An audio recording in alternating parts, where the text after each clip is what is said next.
That Spot by Jack London. Published in 1908. I don't think much of Stephen Mackay anymore, though I used to swear by him. I know that in those days I loved him more than my own brother. If I ever meet Stephen Mackay again, I shall not be responsible for my actions. It passes beyond me that a man with whom I shared food and blanket, and with whom I mushed over the Chilcoot Trail, should turn out the way he did. I always sized Steve up as a square man, a kindly comrade, without an iota of anything vindictive or malicious in his nature. I shall never trust my judgment in men again. Why, I nursed that man through typhoid fever. We starved together on the headwaters of the Stewart, and he saved my life on the Little Salmon. And now, after the years we were together, all I can say of Stephen Mackay is that he is the meanest man I ever knew. We started for the Klondike in the fall rush of 1897, and we started too late to get over Chilcoot Pass before the freeze-up. We packed our outfit on our backs part way over when the snow began to fly, and then we had to buy dogs in order to sled it the rest of the way. That was how we came to get that spot. Dogs were high, and we paid $110 for him. He looked worth it. I say looked, because he was one of the finest appearing dogs I ever saw. He weighed 60 pounds, and he had all the lines of a good sled animal. We never could make out his breed. He wasn't Husky, nor Malamute, nor Hudson Bay. He looked like all of them, and he didn't look like any of them. And on top of it all, he had some of the white man's dog in him. For on one side, in the thick of the mixed yellow-brown, red, and dirty white that was his prevailing color, there was a spot of coal black, as big as a water bucket. That was why we called him Spot. He was a good looker, all right. When he was in condition, his muscles stood out in bunches all over him. And he was the strongest-looking brute I ever saw in Alaska. Also, the most intelligent-looking. To run your eyes over him, you'd think he could outpull 3 dogs of his own weight. Maybe he could, but I never saw it. His intelligence didn't run that way. He could steal and forage to perfection. He had an instinct that was positively gruesome for divining when work was to be done, and for making a sneak accordingly. And for getting lost and not staying lost, he was nothing short of inspired. But when it came to work, the way that intelligence dribbled out of him and left him a mere clot of wobbling, stupid jelly would make your heart bleed. There are times when I think it wasn't stupidity. Maybe, like some men I know, he was too wise to work. I shouldn't wonder if he put it all over us with that intelligence of his. Maybe he figured it all out and decided that a licking now and again, and no work, was a whole lot better than work all the time and no licking. He was intelligent enough for such a computation. I tell you, I've sat and looked into that dog's eyes till the shivers ran up and down my spine, and the marrow crawled like yeast. What of the intelligence I saw shining out? I can't express myself about that intelligence. It is beyond mere words. I saw it. That's all. At times it was like gazing into a human soul to look into his eyes. And what I saw there frightened me and started all sorts of ideas in my own mind of reincarnation and all the rest. I tell you, I sensed something big in that brute's eyes.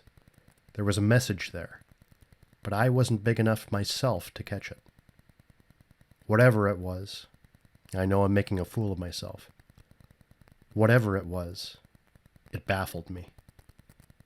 I can't give an inkling of what I saw in that brute's eyes. It wasn't light, it wasn't color. It was something that moved away back, when the eyes themselves weren't moving. And I guess I didn't see it move either. I only sensed that it moved. It was an expression, that's what it was, and I got an impression of it. No, it was different from a mere expression. It was more than that. I don't know what it was, but it gave me a feeling of kinship just the same. Oh no, not sentimental kinship.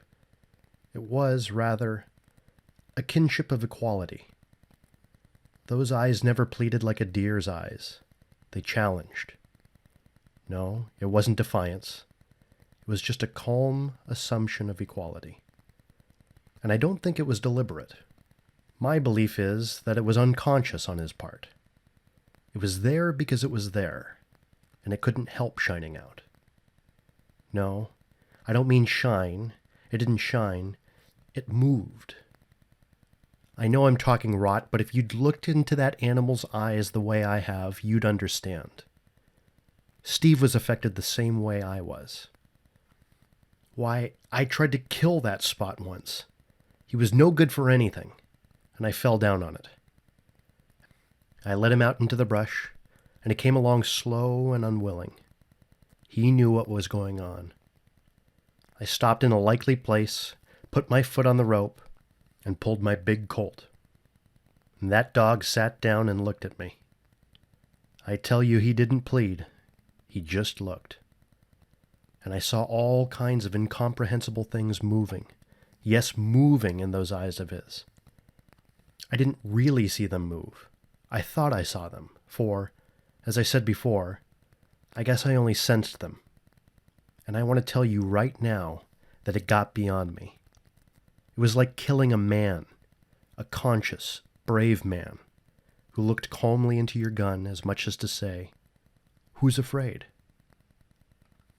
Then, too, the message seemed so near that instead of pulling the trigger quick, I stopped to see if I could catch the message.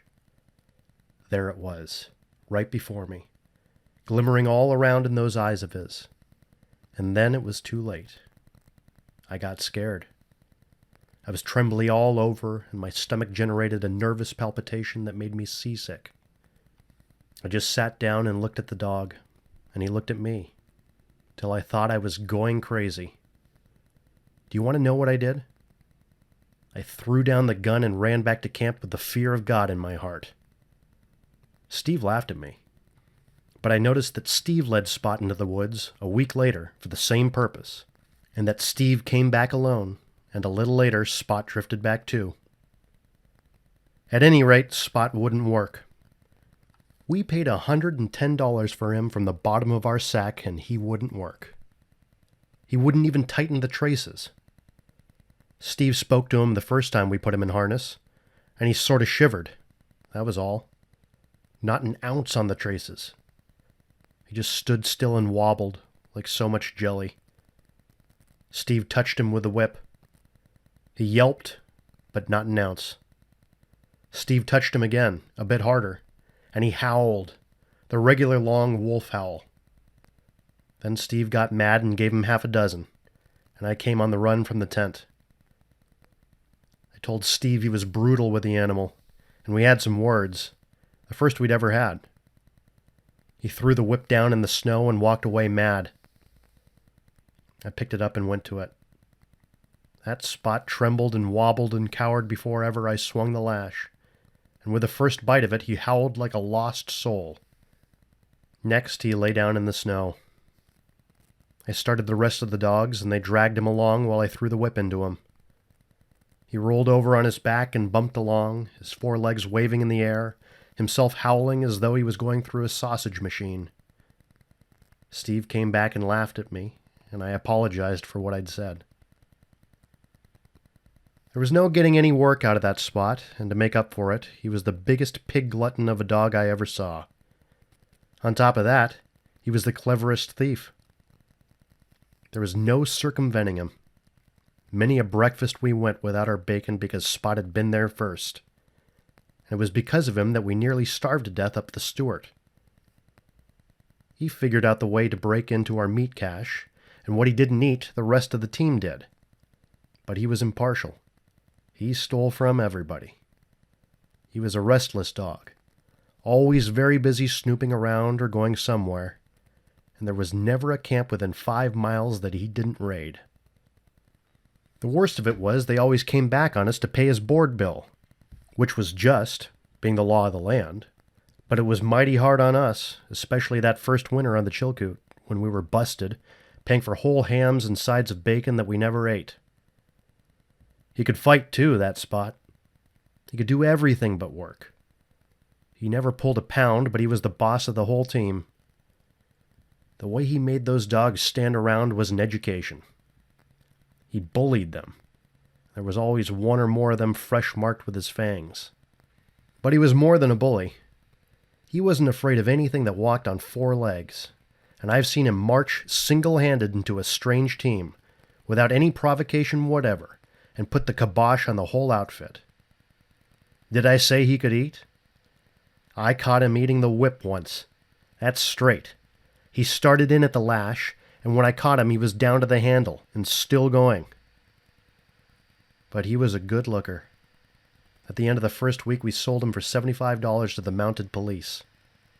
They had experienced dog drivers, and we knew that by the time he'd covered the 600 miles to Dawson, he'd be a good sled dog. I say we knew, for we were just getting acquainted with that Spot. A little later, we were not brash enough to know anything where he was concerned. A week later, we woke up in the morning to the dangdest dog fight we'd ever heard. It was that Spot come back and knocking the team into shape. We had a pretty depressing breakfast, I can tell you, but cheered up 2 hours afterward when we sold him to an official courier, bound into Dawson with government dispatches.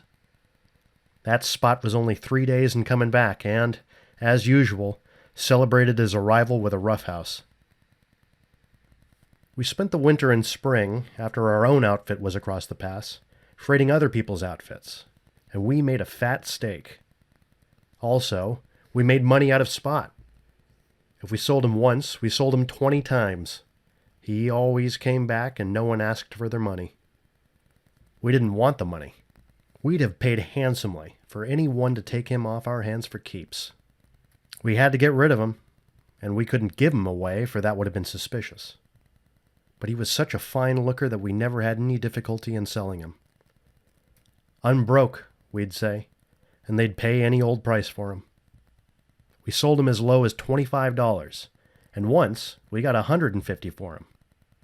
That particular party returned him in person, refused to take his money back, and the way he abused us was something awful. He said it was cheap at the price to tell us what he thought of us, and we felt he was so justified that we never talked back. But to this day, I've never quite regained all the old self-respect that was mine before that man talked to me. When the ice cleared out of the lakes and river, we put our outfit in the Lake Bennett boat and started for Dawson. We had a good team of dogs, and of course we piled them on top the outfit. That Spot was along, there was no losing him, and a dozen times the first day he knocked one or another of the dogs overboard in the course of fighting with him. It was close quarters, and he didn't like being crowded. "What that dog needs is space," Steve said the second day. "Let's maroon him." We did, running the boat in at Caribou Crossing for him to jump ashore. 2 of the other dogs, good dogs, followed him, and we lost 2 whole days trying to find them. We never saw those 2 dogs again, but the quietness and relief we enjoyed made us decide, like the man who refused his $150, that it was cheap at the price. For the first time in months, Steve and I laughed and whistled and sang. We were as happy as clams. The dark days were over. The nightmare had been lifted. That Spot was gone. 3 weeks later, one morning, Steve and I were standing on the riverbank at Dawson. A small boat was just arriving from Lake Bennett. I saw Steve give a start and heard him say something that was not nice and that was not under his breath. Then I looked, and there, in the bow of the boat, with ears pricked up, sat Spot. Steve and I sneaked immediately, like beaten curs, like cowards, like absconders from justice. It was this last that the lieutenant of police thought when he saw us sneaking. He surmised that there were law officers in the boat who were after us. He didn't wait to find out, but kept us in sight, and in the M&M saloon got us in a corner. We had a merry time explaining, for we refused to go back to the boat and meet Spot. And finally, he held us under guard of another policeman while he went to the boat. After we got clear of him, we started for the cabin, and when we arrived, there was that Spot sitting on the stoop waiting for us. Now, how did he know we lived there? There were 40,000 people in Dawson that summer, and how did he savvy our cabin out of all the cabins? How did he know we were in Dawson anyway? I leave it to you, but don't forget what I said about his intelligence and that immortal something I have seen glimmering in his eyes. There was no getting rid of him anymore. There were too many people in Dawson who had bought him up on Chilkoot, and the story got around. Half a dozen times we put him on board steamboats going down the Yukon, but he merely went ashore at the first landing and trotted back up to the bank. We couldn't sell him, we couldn't kill him, both Steve and I had tried, and nobody else was able to kill him. He bore a charmed life. I've seen him go down in a dog fight on the main street with 50 dogs on top of him, and when they were separated, he'd appear on all his 4 legs, unharmed, while 2 of the dogs that had been on top of him would be lying dead. I saw him steal a chunk of moose meat from Major Dinwiddie's cache so heavy that he could just keep 1 jump ahead of Mrs. Dinwiddie's squaw cook, who was after him with an axe. As he went up the hill, after the squaw gave up, Major Dinwiddie himself came out and pumped his Winchester into the landscape. He emptied his magazine twice and never touched that spot. Then a policeman came along and arrested him for discharging firearms inside the city limits. Major Dinwiddie paid his fine, and Steve and I paid him for the moose meat at the rate of $1 a pound, bones and all. That was what he paid for it. Meat was high that year. I'm only telling what I saw with my own eyes, and now I'll tell you something also. I saw that spot fall through a water hole. The ice was 3.5 feet thick, and the current sucked him under like a straw. 300 yards below was the big water hole used by the hospital. Spot crawled out of the hospital water hole, licked off the water, bit out the ice that had formed between his toes, trotted up the bank, and whipped a big Newfoundland belonging to the Gold Commissioner. In the fall of 1898, Steve and I pulled up the Yukon on the last water, bound for Stewart River. We took the dogs along, all except Spot. We figured we'd been feeding him long enough. He'd cost us more time and trouble and money and grub than we'd got by selling him on the Chilkoot, especially grub. So Steve and I tied him down in the cabin and pulled our freight. We camped that night at the mouth of the Indian River, and Steve and I were pretty facetious over having shaken him. Steve was a funny cuss, and I was just sitting up in the blankets and laughing when a tornado hit camp.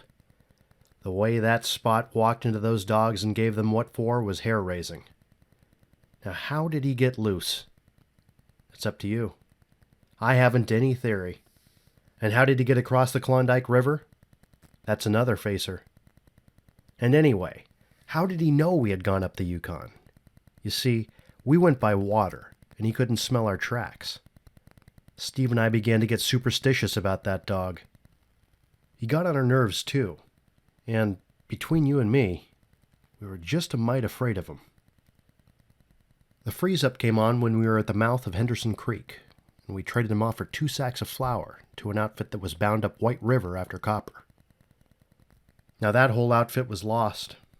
Never trace nor hide nor hair of men, dogs, sleds, or anything was ever found.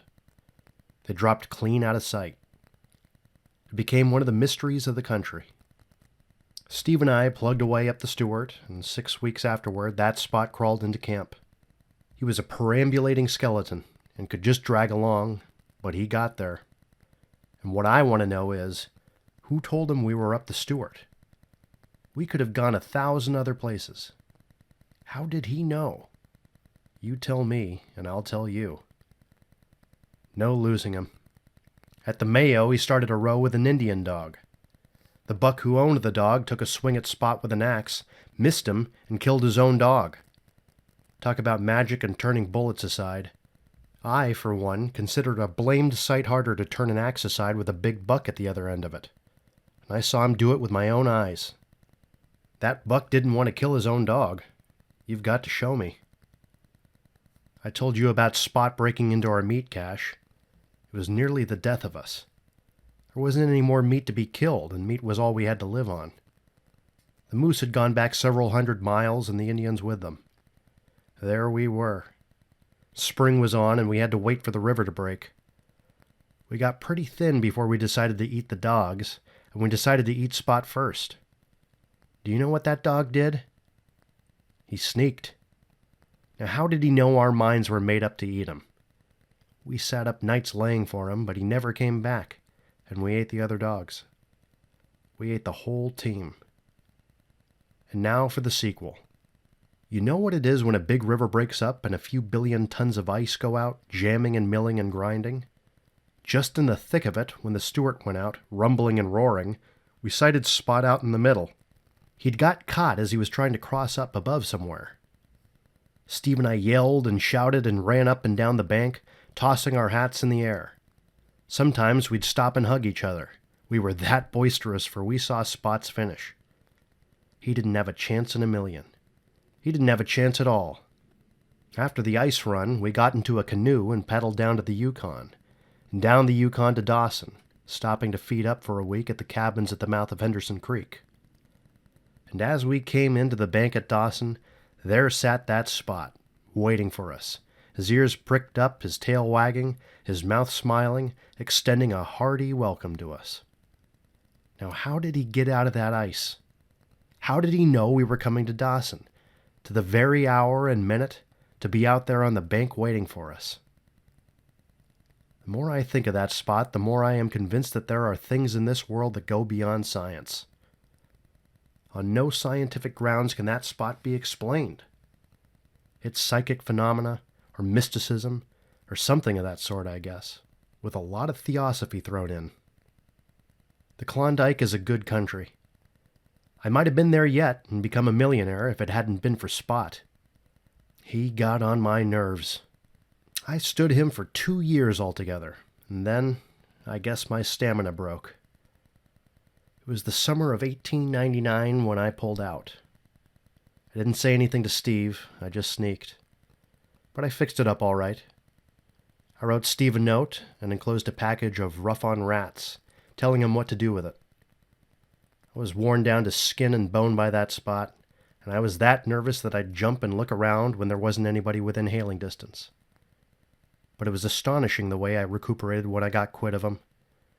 I got back 20 pounds before I arrived in San Francisco, and by the time I'd crossed the ferry to Oakland, I was my old self again, so that even my wife looked in vain for any change in me. Steve wrote to me once, and his letter seemed irritated. He took it kind of hard because I'd left him with Spot. Also, he said he'd used the rough-on rats, per directions, and then there was nothing doing. A year went by. I was back in the office and prospering in all ways, even getting a bit fat. And then Steve arrived. He didn't look me up. I read his name in the steamer list and wondered why. But I didn't wonder long. I got up one morning and found that Spot chained to the gate post and holding up the milkman. Steve went north to Seattle, I learned, that very morning. I didn't put on any more weight. My wife made me buy him a collar and tag, and within an hour he showed his gratitude by killing her pet Persian cat. There is no getting rid of that Spot. He will be with me until I die, for he'll never die. My appetite is not so good since he arrived, and my wife says I am looking peaked. Last night that Spot got into Mr. Harvey's hen house. Harvey is my next-door neighbor, and killed 19 of his fancy-bred chickens. I shall have to pay for them. My neighbors on the other side quarreled with my wife and then moved out. Spot was the cause of it. And that is why I am disappointed in Stephen McKay. I had no idea he was so mean a man.